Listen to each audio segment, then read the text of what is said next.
उसमें किसी का मित्रता रहा है, किसी का शिक्षा रहा है, किसी का लालच रहा है, किसी का सभ्यता रहा है ना। इन चारों बिंदुओं पर बात करके आज की जो वार्ता है वो एक कुरीति के विषय में हम लोग बात करेंगे। कुरीति, जो रीति समाज को नुकसान पहुंचा रही हो उस रीति को क्या बोलते हैं? कुरीति।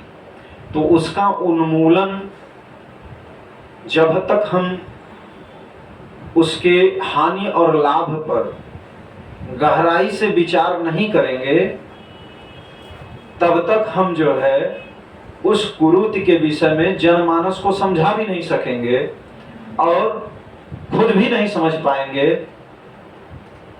जब हम कुरीति को समझ नहीं पाएंगे, समझा नहीं पाएंगे, तो वो कुरीति जड़ जमा लेगी और जैसे चली आ रही है वैसे चलती रहेगी। तो हमारा उत्तरदायित्व है, हम सभी युवाओं का उत्तरदायित्व है कि समाज में जितनी भी कुरीतियां हैं उनका पहले तो हानि लाभ का अध्ययन करें, और जब हानि लाभ का अध्ययन हो जाएगा तो उससे पता चलेगा कि इससे कितना लाभ है और कितनी हानि है।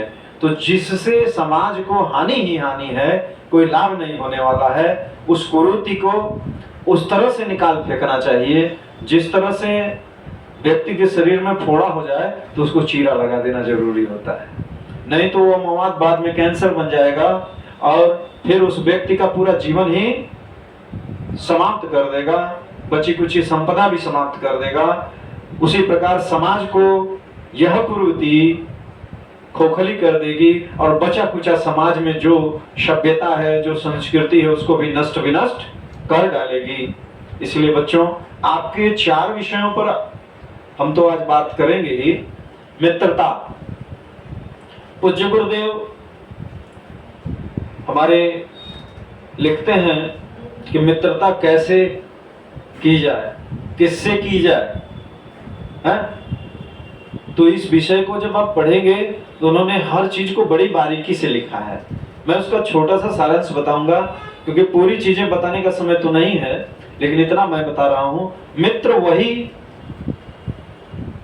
जो हमको बुराई से बचा ले, मित्र वही जो हमको बुराई के दलदल में जाने से बचा ले, और मित्र वही जो हमारे दुर्गुणों को समाप्त कर दे।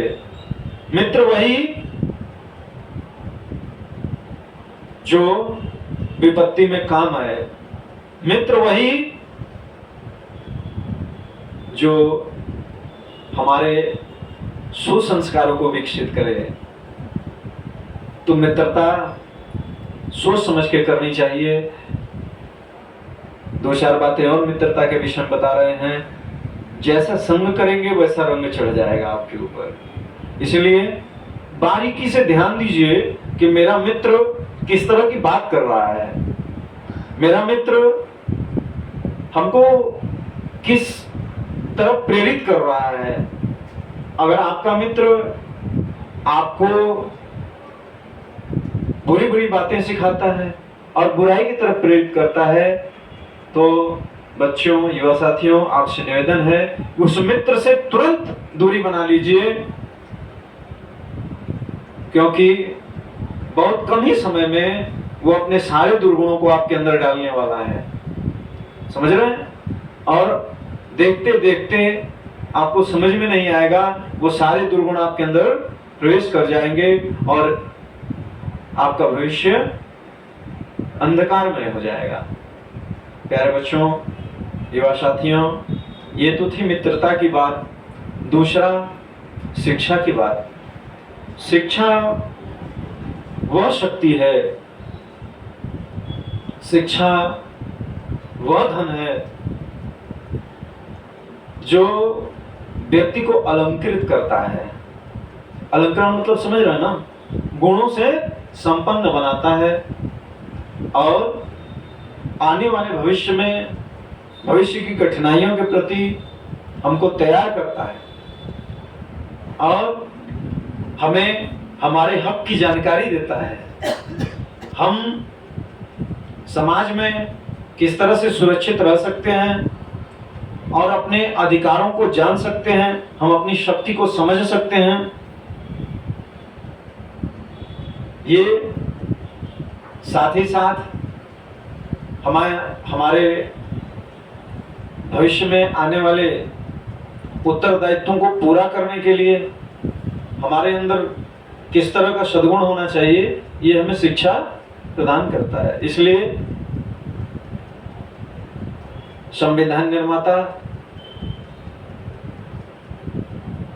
डॉक्टर भीमराव अंबेडकर जी ने क्या कहा? उन्होंने कहा शिक्षा वह शेरनी का दूध है, जो पिएगा वही दहाड़ेगा। प्यारे बच्चों, और स्वामी विवेकानंद जी ने जो कहा है, हमें ऐसी शिक्षा चाहिए जिससे हमारा चरित्र का निर्माण हो और हम स्वावलंबी बन सके। समझ रहे हैं ना? वैसी शिक्षा ही ग्रहण करनी चाहिए जिससे हम और हमारा चरित्र का निर्माण हो सके और हम स्वावलंबी बन सके। यही शिक्षा का मूल उद्देश्य है।